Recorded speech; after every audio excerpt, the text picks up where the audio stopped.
Rip, rip, hooray! I love the story of a conversation at an English country house at a dinner party where the hostess started up the question of death and asked the various guests what they thought was going to happen to them when they die.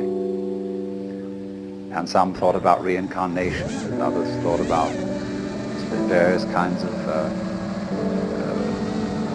different planes of being, and others thought they were going to be annihilated. But none of the guests had answered except Sir Roderick, who was a kind of a military type, but a very devout pillar of the Church of England.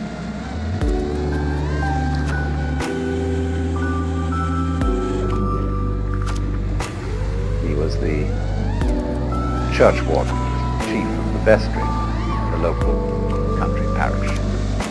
And the lady said, "Sir Roderick, you haven't said a word. What do you think is going to happen to you when you die?" "Oh," he said, "I am perfectly certain that I shall go to heaven and enjoy everlasting bliss, but I wish you wouldn't indulge in such a depressing conversation."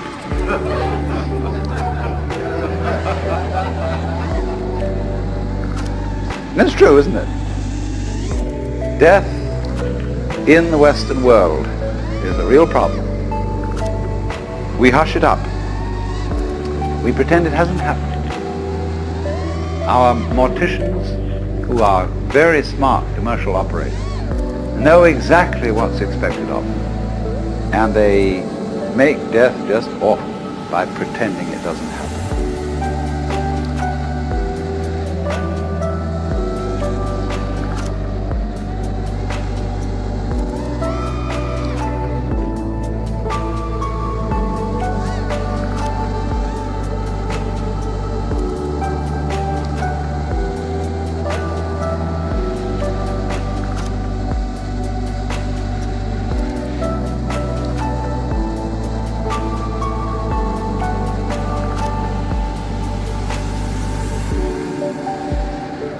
See what happens. You go to a hospital and you're at the end.